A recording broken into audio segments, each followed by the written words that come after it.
I love when this works. Good morning, everybody. It's Jeff Goldberg for the Sales Pro Network, broadcasting from Long Island, New York on a rainy Friday.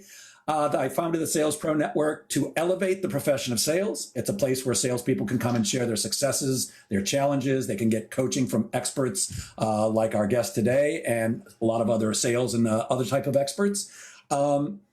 And every week I have some self-talk. Actually, every minute of every day I have self-talk. And one of my self-talks is before every one of these broadcasts, I go, Jeff, can't you come up with something better to say than I'm excited to have our next guest on? Because I know I say it every week and it seems insincere. But this morning I said, you know what? I actually am excited every week to be speaking with you guys and to interview every single guest. There hasn't been a bummer yet, and I know today's won't be. So I'm giving myself permission to be who I am. And I am excited to introduce you to today's guest. Her name is Siobhan Murphy. Her company is the Quest Connection, and she is a master coach. Good morning, Siobhan. Good morning, everyone. Thanks, Jeff, for having me. I'm delighted to be here. I'm very excited to be speaking to you today. Siobhan, could you start out by telling us just a little bit about yourself and maybe your background? I know you have a background in sales. Sure. Well, first I want to say about my name, which I have in phonetics here. My parents are born in Cork, and they made sure I'd never forget it. They gave me an Irish name that means Joan, and it's pronounced Siobhan. But growing up, I was called Siobhan, Slaban, Soybean. And literally when I was 17, I got a letter from the US Marine Corps that said, "Dear Mr. Murphy, we're looking for a few good men." And so was I. I started my career in sales right out of college. I was a psychology major with a business minor, and I didn't want to work with sick people, and sales seemed like an opportunity. So I got hired by a large technology firm, and I learned how to sell there. And I got to be a sales manager, a national account manager, and then a sales trainer as well with them. So that's my sales training, and it really gave me a wonderful business background and sales background and technology background that then became useful to me when I found my true calling, which took a while for it to be invented. And I got to be a coach. So I heard about coaching first at that company, training managers as coaches. And then I read about it in Newsday on St. Patrick's Day in 1996. And I said, that's what I've been looking for. Because I wanted to work with people one-on-one, but not from a therapeutic standpoint, but from a performance standpoint and a potential unleashing standpoint. And I wanted to be able to bring my psychology background, my business background, and my interest in spirituality. And I get to do all of that through coaching. So I've gotten to be on the ground floor of the profession. I'm a member 326 of the International Coach Federation. They now have over 30,000 members worldwide. And it really has been a privilege and a pleasure to watch this grow into a multi-billion-dollar industry. So that's a little bit about my background. It's amazing. And good morning to Ronnie Schnell, Larry Weiss, the phone guy, Libby Markowitz. Good morning. Lee Green down in Florida. I might have missed one or two others, but welcome to everybody. You were actually an early pioneer in the coaching industry. What made you really want to be a coach? And also, can you tell me, what's the difference between a coach and a master coach? Sure. And I'm going to start by telling you the difference between a coach and a consultant and a coach and a therapist, because the question one of my teachers asked was, why was there a need for a new profession? We already had training, we already had consulting, we already had therapy. What was this need for coaching? And really, we are operating, this profession became large in a time period where change was happening very rapidly, technology was happening very rapidly, and the amount of choice that people had was growing exponentially. So not so long ago, say in our grandparents' time, people lived in the same town most of their life.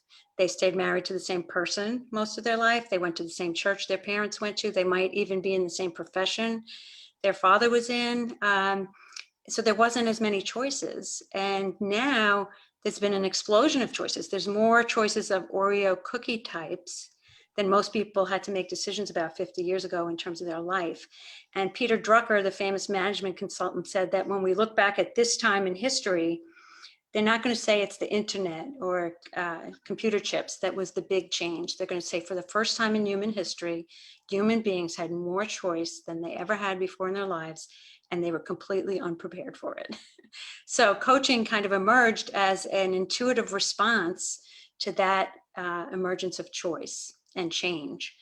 And we differ from consultants because consultants are paid to know, and they impart a certain expertise. And when a consultant leaves an organization, people are changed by the information that they have. Whereas coaching, we joke that we're paid not to know, that we jump into the unknown with people and help them discover, and that when we leave an engagement, the person is changed, or the people in the organization are changed. So they don't just have information. And I would say I practice something called coach-sulting, which is kind of a blend of coaching and consulting, because I have a lot of experience in sales and business that I can impart to people, but I use a coach approach to that, and I do peer coaching as well. And then we differ from therapy, and this is important because sometimes people say, oh, you're just a business therapist. No, therapy came from the world of medicine, where the practitioner had responsibility for healing the patient, and the patient had something wrong with them. Whereas coaching came from the world of sport. And if you think of great athletes and great actors, they all have coaches. And it's not, the onus is not on the practitioner to heal or even to develop. It's really the athlete or the actor's job to be the performer. In fact, they perform better than the coach usually. But we bring an outside perspective, and we see the person as whole, perfect, complete, capable, and hold them to their highest potential. So it's a very different mindset. Some forms of therapy are very close to that, but some forms of therapy are very different than that. So those are some distinctions I like to make. And you asked me another question before I gave that preamble, which was what? What's the difference between a coach and a master coach? Oh, okay. So in our field, we're a self-policing profession. So we're not licensed by states. We're like certified financial planners. And our independent governing body, the largest one, is the International Coaching Federation. There is a chapter here on Long Island and one in New York City, and in most areas in the world now, there's ICF chapters. And they've come up with a list of competencies and experiences that coaches need to have, and education, in order to be a credentialed coach. So there's 3 levels of credentialing: associate, professional, and master. And the difference is a difference in skill level and competency demonstration. There is an exam, a practical exam we have to do. And then there's also a difference in the number of hours of experience and in the training. So I've been lucky to be part of this profession a long time. So I got my master certified coach credential in the early 2000s. Got it. Yeah. That's great. Good morning to Merrill Moritz, and Beth Granger says, hello, friends. And Donald Levine says, Jeff, thanks for putting this together. Love you. Love Siobhan. Although Great. I know it's Siobhan, Don. And by the way, thank you for making that distinction, because while I am a sales trainer, my focus right now is really one-on-one coaching and small group coaching with salespeople. And as you were discussing the distinction, I'm going, oh my God, I'm not a coach at all. I'm a consultant. But when you said coach-sultant, was that it? Coach-sulting, yeah. So I think that's closer to what I do, or maybe it's a consult-a-coach, maybe more consulting and less coaching, because I do tend to give a lot of advice, although I do work on the mind game and pull things out of people, but not quite like you and you know, Coach Liz Bentley, not like you. So thank you for that distinction. One of the things that I shared with you was that I had asked the Sales Pro Network what they felt was keeping them from being more successful. And I'd say 95% of the answers I got were me. And I'm going to guess that that has a lot to do with self-limiting beliefs. So could you answer or kind of speak to, how do we get out of our own way? How do we not be the me that's in our way? And what are self-limiting beliefs, and what can we really do about them? Okay, so first I want to say what a belief is. A belief is just a thought that we've practiced over and over and over. There are different kinds. Some are self-esteem beliefs, and they're about me. So like, I'm not good enough. I don't have what it takes. You know, I don't know enough. Those kind of beliefs are self-esteem beliefs, and they're usually formed before we're 6. And I'll say more about that in a minute. Then there's other kinds of belief, which are existential beliefs. And some of the head trash we'll talk about is people have existential beliefs about sales. that sales is not is about a game of getting over on people. That would be an existential belief. Or that money's the root of all evil. That would be an existential belief. Any belief that's about out there is, about existence, whereas anything about what's in here is about me, the self-esteem. And I like to tell a story about a baby elephant in a circus. And what I'm told is that when a baby elephant is born, they put a ring around its leg and a chain, and they tie it to a little post. And the elephant lives within the circle of that radius of that chain.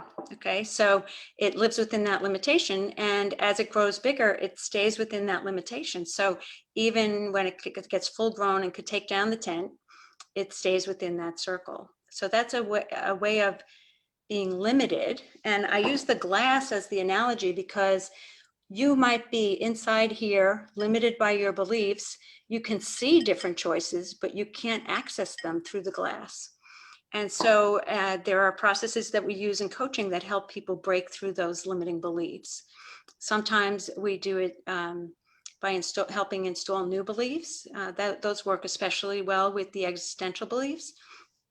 And then there are processes I take people through on the self-esteem beliefs, which involves taking people back to before they were 6 and when they formed that first belief. Wow. And I'm assuming that with the elephant, even when they take the chain off the elephant, you're saying it still stays in that little circle? Yeah. It's been limited by its belief that it's conditioning. They've been conditioned to live within a certain stance. So I'll give you an example. I'm in the field since the beginning of the industry, and every year there'd be a conference and they'd ask for speakers, and I wouldn't put my name in because I had a belief that I wasn't as good as some of the people before me. So it was an I'm not good enough belief. And then I did some work on the belief. And then the next time a conference came up, they were calling for papers and I just applied. I didn't say, oh, I've erased that belief and now I'm able to apply. It was only on later reflection that I saw that. But I now had bigger choices. My circle was bigger. I could make choices now that I had seen before but couldn't access. So I was able to speak at a conference in Norway. It was great. Wow. So I'm assuming we'd include like imposter syndrome and that type of belief. Yeah. I'm not good enough. Right. Nobody really knows how stupid I am. And by the way, I'm speaking for other people, of course, not me. So you had this self-limiting belief that you weren't good enough to be the speaker, and then you just took a shot. So how do we break through those self-limiting beliefs? I'm assuming working with a coach like you helps, and I know from personal experience it does. But is there something that people can do on their own, like salespeople, especially because that's mostly the audience here? How do we get past those? I'm not good enough. I don't know enough. Maybe I don't deserve it. I'm not. Why aren't I as successful as that other person? Comparing, judging. Right. Well, the process I take people through is a process of reinterpreting the event that caused the belief. So oftentimes people can go back to a place when they were young where they formed that belief. And in my experience, people always have a memory. If I ask them, well, why can't you apply to speak at the conference? I'm not good enough. Where did that belief come from? And it goes back to something young. And we look at that situation as adults and reinterpret the events, because children make up a story about themselves rather than saying, mom was drunk, or the teacher doesn't know what they're doing, or the minister is lying. Those things are way too threatening for a kid to say. We'll make up a negative story about ourselves. I must not be smart enough to understand, or I must be stupid, or something like that. So we reinterpret what happened at that stage. So people could ask themselves, what another way I get at beliefs is, you have a goal you want to get and you ask, why can't you get there? And then the beliefs come up and you sort them out into which ones are about yourself and which ones are about life. And are they true? Are they true all the time? They may be true to their 6-year-old self. So that's where a little more intervention might be helpful. But we have to see what the beliefs are first before we know what to do with them. So I wish I could give you a blanket reply, but I would invite people to say, if they have a goal that they haven't reached, they could ask themselves, why haven't I reached that? And make a list of all the beliefs they're holding and ask, are they true? Yeah, I'm always looking for the easy answer, Siobhan, and I know it's not easy. And again, you know my coach, and it's hard Mm-hmm. work. And Mm-hmm. what you said is absolutely true. In my conversations with Liz, I'm constantly being brought back to, oh, what this happened when I was 7, or like, oh my God, I've been running my life for 60 years based on a group of people were laughing at me instead of with me, or something like Yeah. that. Yeah. Well, really, your 7-year-old's running your life. I'll give you another example about an existential belief I had that is a little easier to work with. So I had the belief that a lot of people have is you have to work hard to uh, to be successful, right? So my belief came from watching my parents. They're immigrants. They raised 5 kids and got them off to college in the land of opportunity. They both worked 2 jobs when I was a teenager, and I had to be the chief cook and bottle washer at home. So my belief was, in order to be successful, you have to work your ass off. And I didn't want to work that hard. I'm all for hard work during the day, but I didn't want to do it all night too. So I had to really look at that belief. I was literally tuned into a station that was playing, you have to work really hard, you have to exhaust yourself, you have to give up so much in order to be successful, right? And I was told to change the radio dial to another station and to look for evidence of people who were very successful who also had personal lives. Okay, so I was able to collect examples of other coaches who were able to do that, and then other professionals who were able to do that. And little by little, I moved my belief from that station that was playing, you have to work hard and die, to a station that there are ways to delegate, there's ways to hire help, there are ways to learn how to work smart instead of hard, and tune into that station. So that kind of, we were going to talk about the law of attraction. So I use that radio dial idea quite a bit to describe it. We're tuned into a frequency based on our repetitive thinking, right? That generates a frequency, and it's like we're at 96 on the dial, but we want to be at 101. So we have to either step our way up by examining our beliefs and finding evidence that our belief's not true all the time, or sometimes, and this happens less frequently, people will have a dramatic event occur in their life that will catapult them to the new station. Um, well, I have actually 2 questions. First of all, Ronnie Schnell is asking, are beliefs really our excuses? I, I think excuses can be beliefs. I wouldn't say that all beliefs are excuses, because we can have positive beliefs too. Um, I would say our self-limiting beliefs are the excuses we use to rationalize why we can't succeed. I want to come back to how you broke past your thought that you're not good enough to be the speaker. What actually got you to say, you know what, I'm just going to take a shot? Because you had this belief that you weren't good enough. What got you to do? Were you working with a coach, or I was working with somebody who has a particular technology called belief erasing. It's a left go belief method, and I got certified in that, so I would be able to do that for clients as well. And it really was very powerful for me in terms of the self-esteem beliefs. And the existential beliefs I did more the radio dial method. Got it. Can you talk a little bit about that? The let go technology. The How's that? left go. Oh, let go. I thought you said let Yeah. go. Well, it's about going back to that 6-year-old self and coming up with alternative interpretations. So, for example, if somebody had a belief that they're not good enough, and it happened because their boyfriend in first grade didn't ask them to the dance, or something like that, right? You would go back to that time and imagine that it was like a video recorder and we were watching as adults. And would we say that that little girl was not good enough, or would we say first grade boys don't know anything about dating? Or would we say, little girls have fantasies about Prince Charming from the fairy tales, but it doesn't mean you're not good enough. It means you had a belief that wasn't real. Or oftentimes it happens more with teachers. Something happens with the teacher said something, or you got a bad grade. Maybe the teacher was an ineffective teacher, or maybe the task you were being asked to do was beyond your development level, or other kinds of things like that. So you come up with all kinds of alternative interpretations. So you get to see that the interpretation, the story you made up, is not the truth, but just one of many possible truths. Hmm. And once you realize that, it kind of breaks up that connection to that belief. Oh, I made up a story. And human beings are, that's what we do. Events happen and we make up a story about them. So then we can make up a different story about it, and that frees the person. They get to see that they never discovered as a fact in the world that they weren't good enough. It was a story they made up in their mind based on a 6-year-old's interpretation of events. But we make it true. Yeah, we make it true. We Yes. make all our beliefs true. That's what we do as humans. Got it. Meryl says, fail and iterate, be agile, and use self-compassion.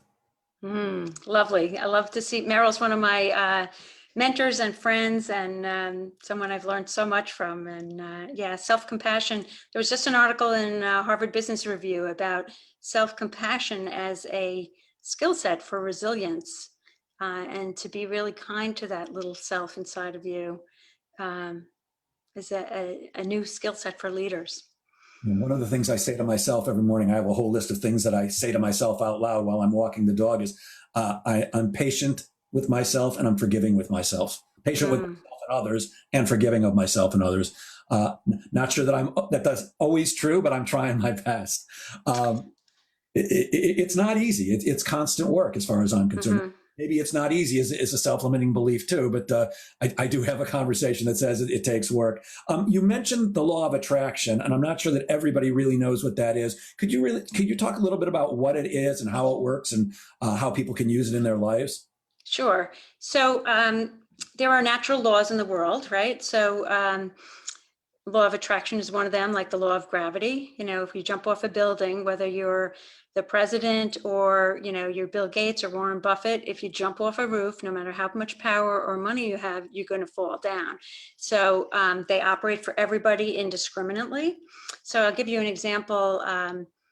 Before we knew about the law of buoyancy, we made our ships out of wood because wood floated and steel didn't. But then it was discovered, the law of buoyancy, that if you displaced a certain amount of water, you could have a heavier object float. And so then we were able to build bigger ships and build them out of steel. So here we are going along in human evolution, and the law of attraction's been working the whole time, but we've just become aware of it more in our time. And it says that what we think about with feeling, important word there, with feeling, creates a vibration. So not just a fleeting thought, but a thought we think about with regularity and with feeling creates a vibration or a frequency. And that frequency attracts other things that are like frequency. So we say like attracts like, and I think the radio analogy is the easiest one to think about, that if you're emitting a certain frequency, you're going to hear what's playing on that frequency. If we tune into channel 12 on Cablevision here on Long Island, we're going to get news channel 12, right, about news on Long Island. If we tune to a different frequency on the television, we're going to get a different station. Something else is going to be playing. So as sellers, we need to know, what vibe are we putting out there? Are we putting out a vibe of, I'm here to serve, I have value to offer, I'm an equal professional with the person that I'm talking with? Or are we putting out, you know, I'm the poor salesperson and I have to do whatever the customer says, or my price is too high and I'm a little afraid, or selling is, you know, I don't like to be a salesperson because it's a sleazy profession, or there's all kinds of beliefs that salespeople have that show up in their vibration when they show up at the customer, and the customer feels that even if they never say it. I know it was popularized maybe a decade ago, maybe a little bit more, in the movie and the book, The Secret. That was another one that I really liked, What the Bleep Do We Know? And one of the things that I found, well, there's two things really. One is that it sounded like they were saying that everything that's in your life is there because you attracted it. Does that ring true for you?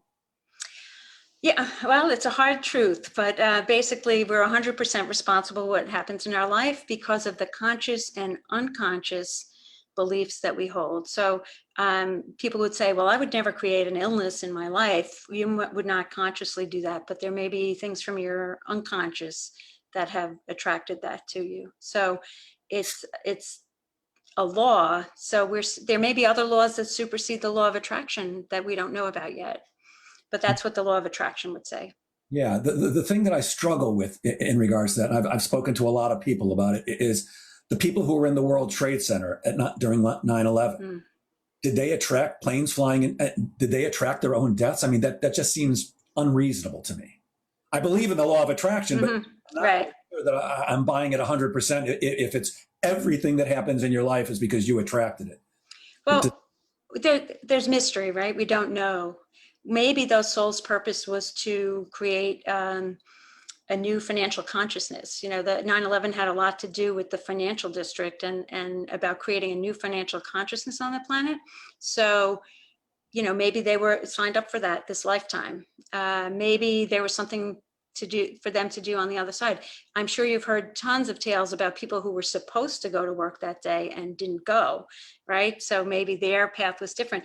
There's mystery involved in this. But what I would offer people is, instead of trying to decide, is it true 100% of the time or not, say, is it useful for me to use this idea that I'm 100% responsible for my life? And I have found it a more empowering belief to have than that I'm the victim of circumstances outside of myself. So I focus on what I can be in charge of. And I have found that by thinking I'm 100% in charge of my life, I take more charge than I did when I thought I was at the effect of things outside of myself. Yeah, I'm with you 1,000,000%. I believe in the law of attraction. And I'm a big believer that we're 100% responsible and that we really truly gain incredible power when we accept that we're responsible for everything that we do and that everything has a consequence. The other thing about those movies and the book that I took a little bit of a differentiation with is that they talked about you've got to feel the right feelings and think the right thoughts, and you can attract anything to your life. My experience is if you think the right thoughts and feel the right feelings and take action, like I could stand outside and go, $1 million is going to fly out of the sky today, every day for the rest of my life.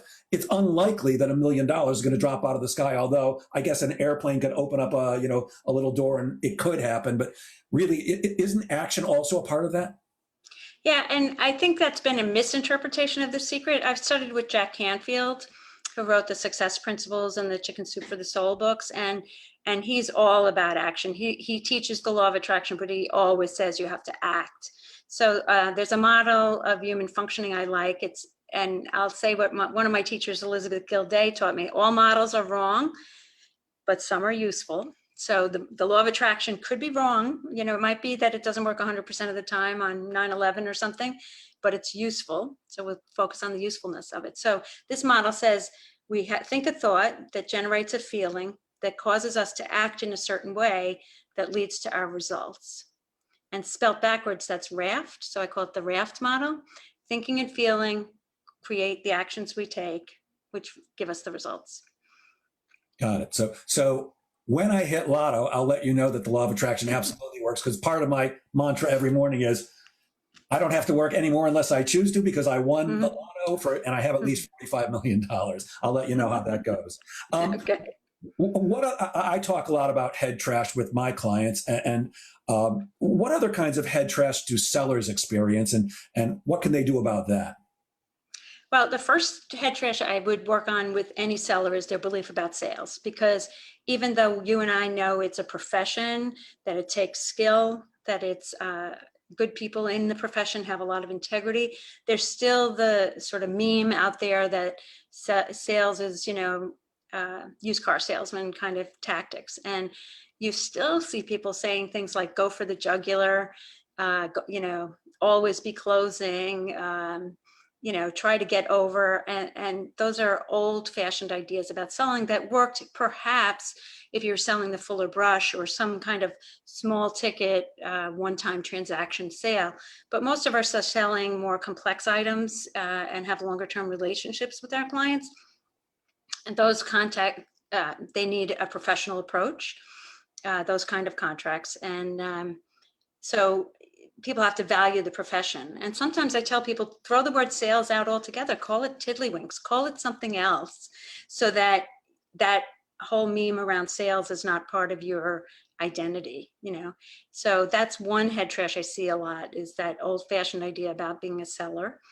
Another one is about the one up, one down that we were just talking about, whereas I'm the small salesperson and I have to basically do whatever the client wants, that, you know, the customer is number one all the time. And really, it has to be an equal partnership between two professionals in an exchange of value. So that's one I see a lot as head trash. And then the belief around money, you know, that meme of money is the root of all evil is a misquote from the Bible that said the love of money is the root of all evil. So people have funky ideas about money, either from their upbringing or, you know, churches or things like that. And you got to get people comfortable with the idea of wealth being a good thing and a value exchange, and, you know, that they can do more good in the world with wealth than they can with scarcity. Yeah, I often say I've had money and not had money, and having money blows away not having money. And I'm glad you mentioned that it's a misquote, because every time I hear it, I go, that's not what the Bible says. Right. Love of money, that's the root of all evil. Or another one is money doesn't grow on trees. And that leads us to scarcity. And I know you talk about the trance of scarcity. Can you speak to that a little bit? Sure. It's a wonderful book by a coach named Victoria Castle. And she suggests that we have been seduced by an idea that there's not enough to go around. And this is scarcity in money and time and love and all kinds of things, but that it's actually a trance, that if you look at nature, it's so abundant. There are more grains of sand in the world than we could count, more blades of grass, more leaves on trees, more types of insects, and we could go on about the lavish wastefulness of nature. So it's not that life has scarcity to it, it's a trance. And what she recommends, and I love this analogy, is a river of well-being, a river of good, a river of abundance flowing, and that most of us are sitting on the side of the bank instead of jumping in the water. And so anytime I feel fearful around money, and that'll usually be if I listen to the news too much about the economy or something, or the stock market takes a plunge, people sometimes change their belief about the abundance of money. You know, I say, where am I sitting? Am I in the stream of well-being, or am I on the sidelines, on the banks of the river? And at any moment I can step into the stream. And she suggests doing that by play, by relaxing, by feeling good. So she's really employing the law of attraction. Can we change our vibration in the moment? And I know you walk your dog, you have a dog. She played with her dog a lot. A dog would come nudge her when she was worried at her desk about how was she going to get her next meal, you know, or her next contract. And she went out and played with the dog. And then an idea occurred to her to call somebody. She called that person and said, I just was promoted and I need you to come in and help work with my team. So we have to be in that mind that is connected to all there is. I call it the intuitive mind, or the organic mind, that is connected to everything. So there is no lack. A lot of times we're trying to eat the whole smorgasbord instead of, you know, just wanting enough that we need for today. And most of us have not experienced, most people that would be attracted to a call like this have not experienced long-term hunger or homelessness or having to go naked, right? So we can start with gratitude. Another practice I really love to stress that gets people in the vibration of attracting their good. So, yeah. I love that. So I don't know that I'm doing anything right, but I know that every morning I do both those things. I'm walking my dog and I'm saying things out loud to myself, call them affirmations or whatever you want. There's a whole litany of them. And right after I'm done with that, I list all the things not all, a lot of things that I'm grateful for. Like I'm grateful for my 3 kids. I'm grateful for their wonderful mother who you know, birthed them. My sister who takes care of my mom who has Alzheimer's and stuff like that. And are there other things that people, I mean, I happen to believe in those things that you speak it, it tends to become real for you, and then you do take action towards them. Are there other things besides affirmations or visualization that people can do on their own to get more of that vibration that we're looking for? I just wrote an article in my newsletter about the millionaire morning routine, which is a term I heard from Mel Robbins, and she's got a TED talk out there about that. I used to call them daily delicious habits, which was what I learned in my coaching school. Essentially, it's starting your morning in such a way that you set up your day for success. So she recommends no looking at the phone till you've been up an hour and a half, and that you spend at least 30 minutes before you look at your phone or your email working on your A1 priority project, so that by the time you get to your desk and are looking at your emails and things like that, you've already spent time on your top priority. So that's one suggestion. Well, two suggestions really. Keep the phone off and put some time into your top priority. I do journaling in the morning. I do a gratitude journal, and then I do something called the Artist Pages, which is from Julia Cameron's great book called The Artist Way. And I write 3 pages stream of consciousness about what's on my mind, and I just dump it out. I do meditation.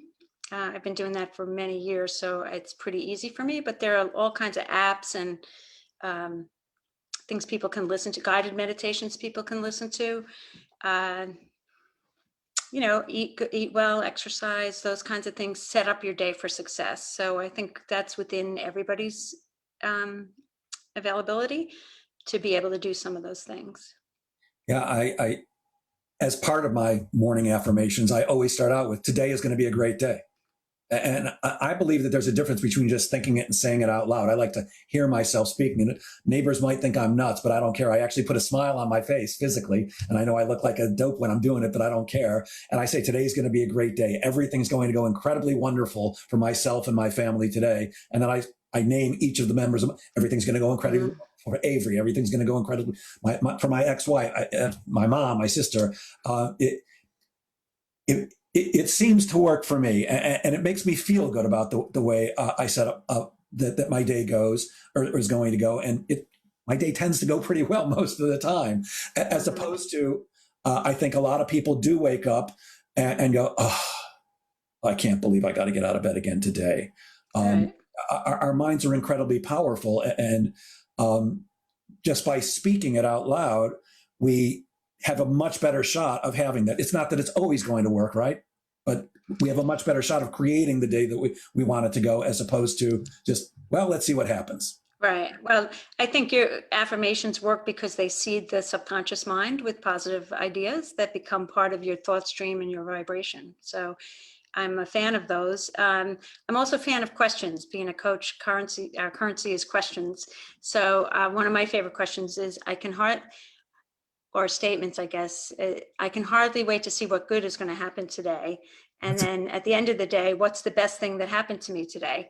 And what happens is you train your mind to be a value finder, to look for, what's going to be good that happened that day. So it's easy for me to do a gratitude list now because my mind is trained to look for and appreciate value as I'm finding it throughout my day. What was that one? I can hardly wait to see what good is coming to me today. I love, hang on, I'm writing. I hope everybody else is too. Me today. I love the excitement in that. It's so enthusiastic. It's like, oh man, can't wait. And I tend to be, just like I said at the beginning of this, I am an excited guy. I am excited to be speaking to you. I am excited every time that we do this, whether there's 2 people watching, or I know some people watch afterwards. It's just, I love doing this, and it's very exciting. And I believe that life is really a choice, that everything is a choice every second of every day. And that, you choose to be happy, you choose to be sad. And sometimes it's at a funeral, it's probably not appropriate to be, laughing out loud.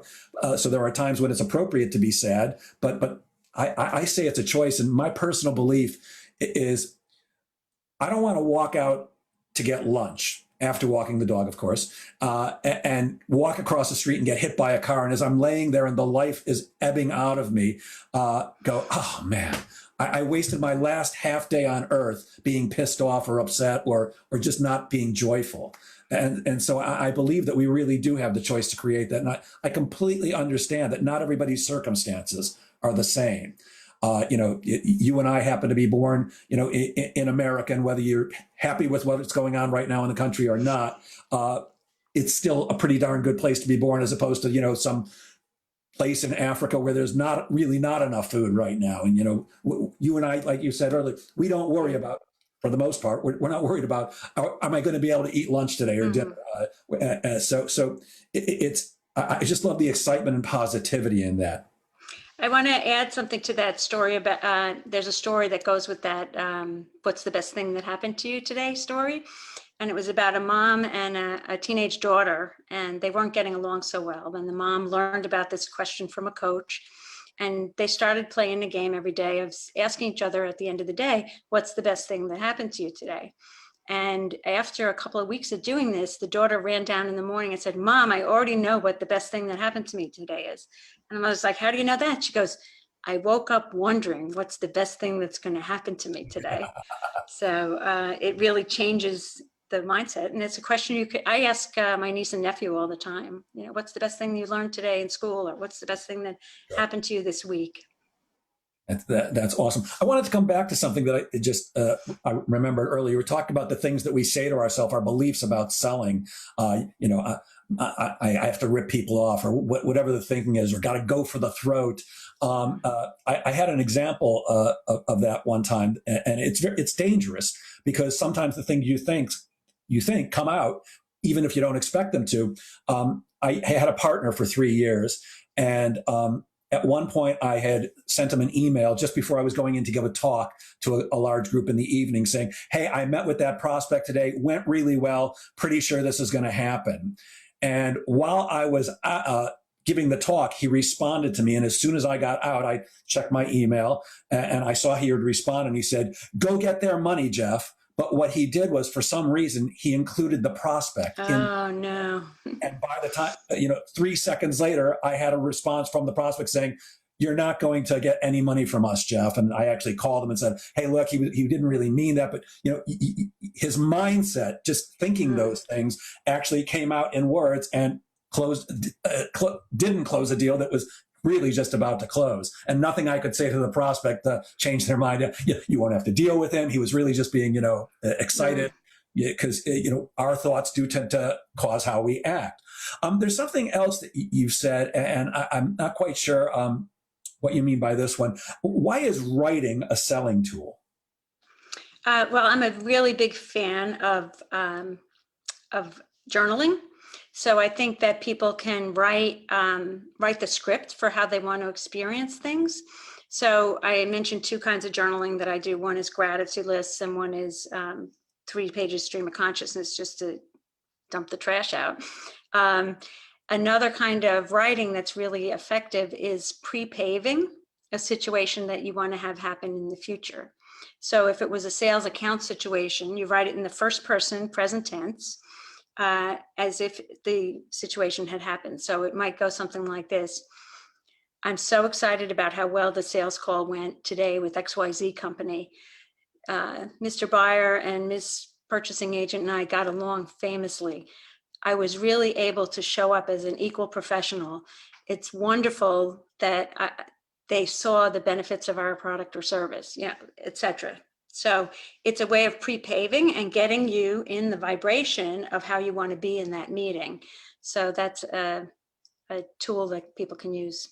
Brilliant. And of course, you're doing this before the sales call. Yes. Mm-hmm.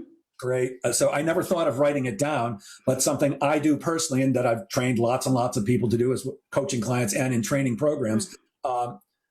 I close my eyes and I visualize every sales call before I go on it. I actually see it happening, and I see myself. Now, I'm ignoring the fact that we're in a pandemic right now when I do it, but I see myself walking into somebody's office. They've got a big smile on their face because they're happy to see me. I've got a big smile on my face. We're shaking hands. I sit down. I see the conversation going really smoothly and easily. We're both laughing and having a great time.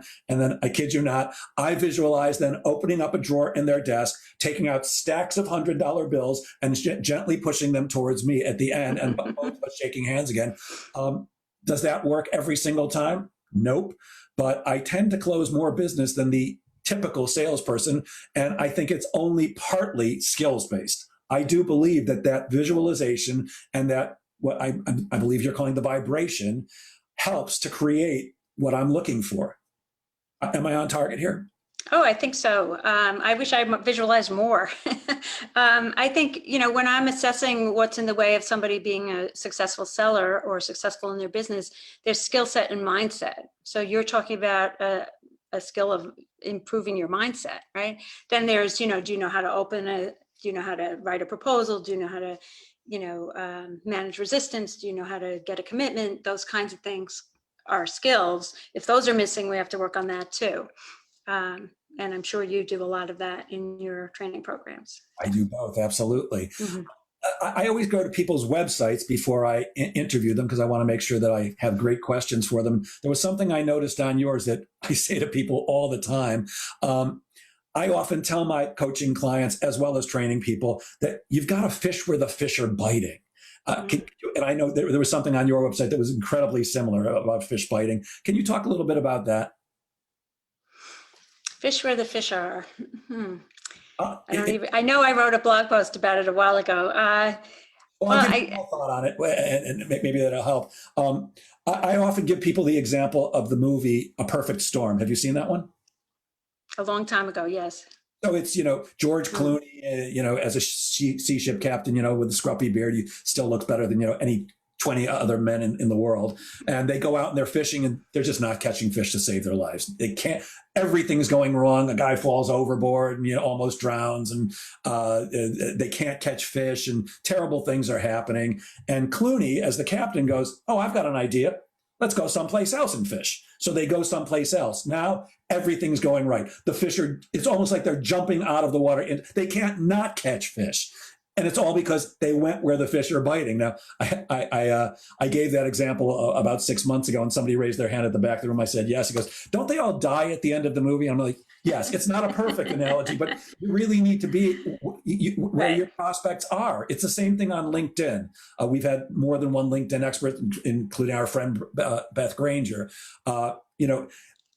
I don't hang out on LinkedIn with purchasing managers. I hang out with CEOs and company presidents and VPs of sales and salespeople and sales managers, because those are my fish. So is that kind of what you were going for in your blog post? Yeah, I guess one of the things I'd say about that, particularly for coaches and consultants like we are, you want to be sure that what you're bringing is your passion to people who have money, who can buy it. We have passion and skill, and people say, do what you love, the money will follow. Well, not necessarily.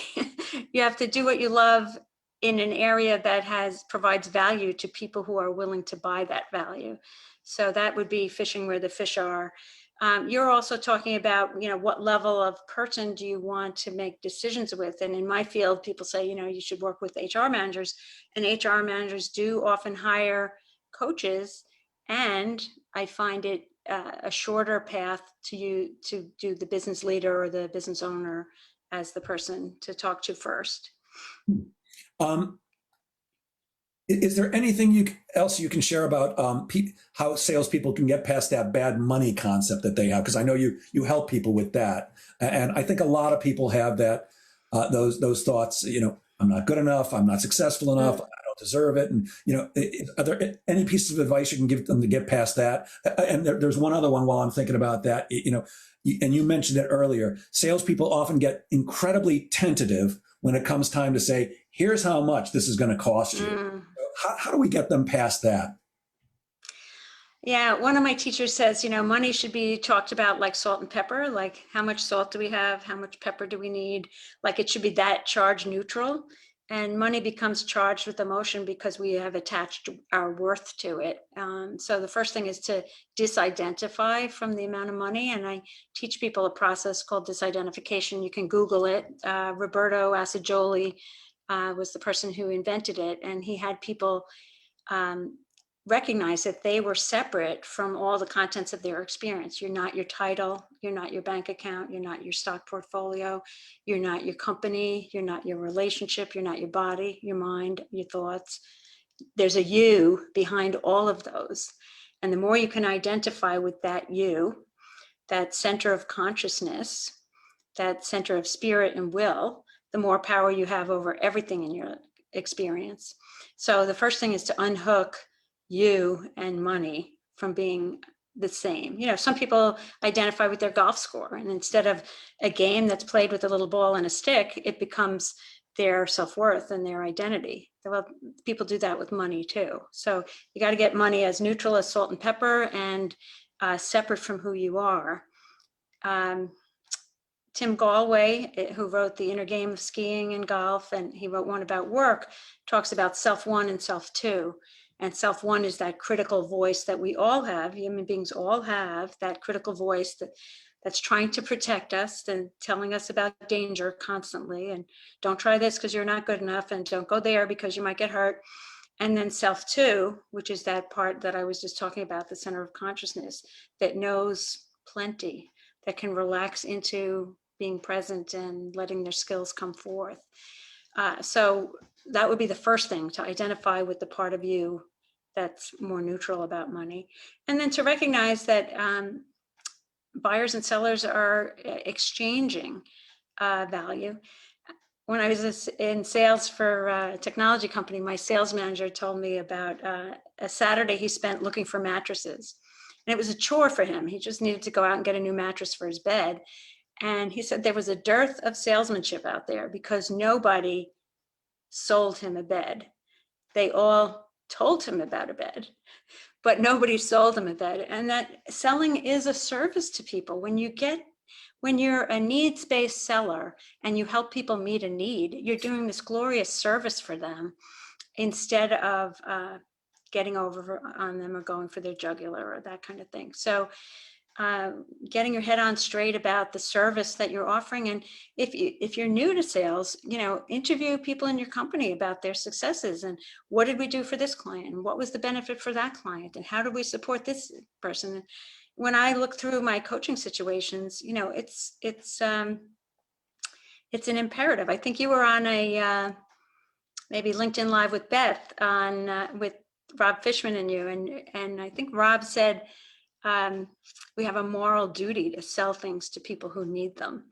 And so it really is rearranging the whole frame of thinking about selling and money so that people can give that value and offer that service to people. Yeah, and I like that word in particular because I use that all the time with my clients. It's your come from deep inside your gut when you're speaking to your prospects should always be, I'm here to serve. And how can I best help you?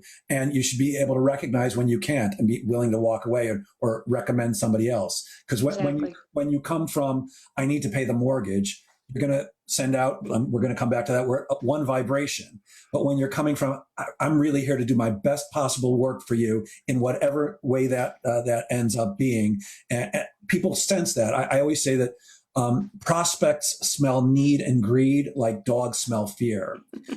And the other thing that I think is important regarding money, I find that quite often salespeople who are not being as successful financially as they could be often put their own personal financial situation onto the prospect. And they're thinking, well, I couldn't afford it, so how could they? And my coaching is always, don't worry about the prospect's pocketbook. They will. That's their job. Your job is to come up with the right product or the right service that's going to help them do whatever they're trying to do better. And don't worry about their money, because I promise you, they will. But when you're stating the fee, which is usually towards the end of the process, gone through everything. And it's not, I'm sure you're probably wondering what the investment is. And I always talk about the investment because I think that's a smart word psychologically. It should be stated matter-of-factly. And I use the word just. The investment is just 80,000. The investment is just 50,000. The investment is just 1,000, whatever the number is, and be very matter-of-fact, and then shut up and let people deal with it and let them process. Because if you are putting out that, oh, dear God, I need to close this deal today, otherwise I'm not going to be able to pay the rent, a prospect feels that. Yes, Siobhan? Absolutely. That's part of the vibration. And so if we can get as neutral about it as salt and pepper, it becomes easy to say, what that price is.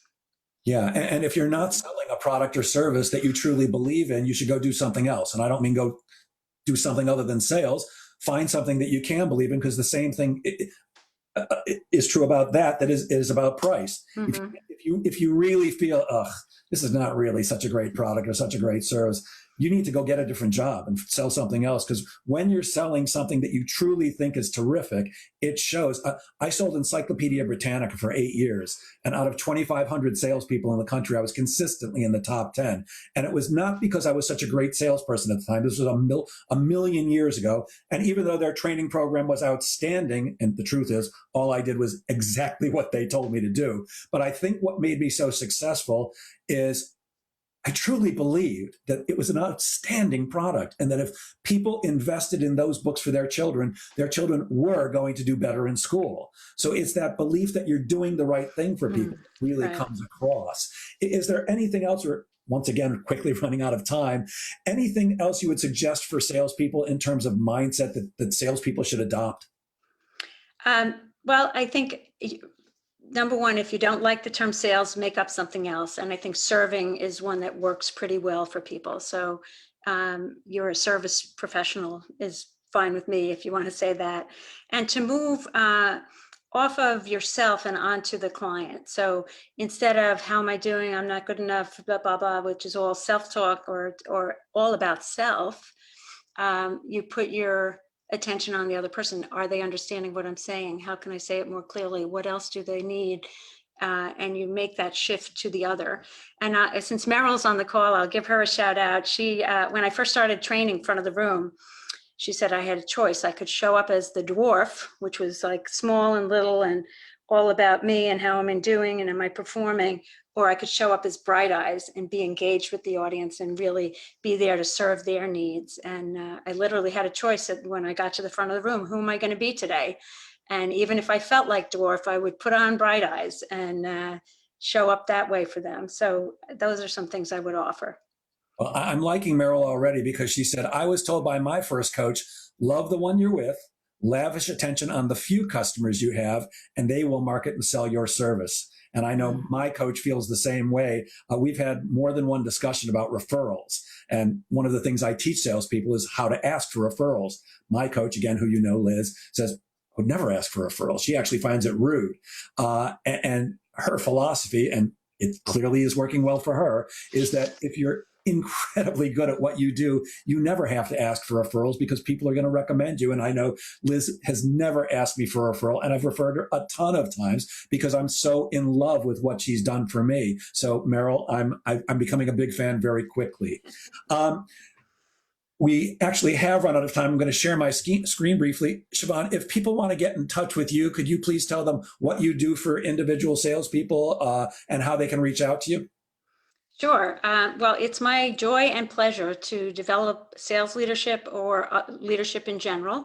I generally work with people who have a profit and loss responsibility, and we work on mindset and skill set to achieve the goals that you set. So you can reach me at Siobhan at thequestconnection.com or my cell phone or business telephone, which are on the screen there, 631-277-8880. And we'll have a conversation about what your needs are and how I might be able to help. Siobhan, thank you so much for generously giving your time and wisdom today. I haven't seen you face to face in years, but I know I sat in an audience at least once or twice. And each time I walk away going, oh my God, she's so good at what she does. It's really a pleasure speaking with you today. And I thank you so much. Thank you for the opportunity. Have a great Friday, everyone. Lucky Friday the 13th. Truly my pleasure having you. And as I end every one of these broadcasts, remember that sales is a game of making things happen. Get out there and make sales happen. Bye, everyone. Bye.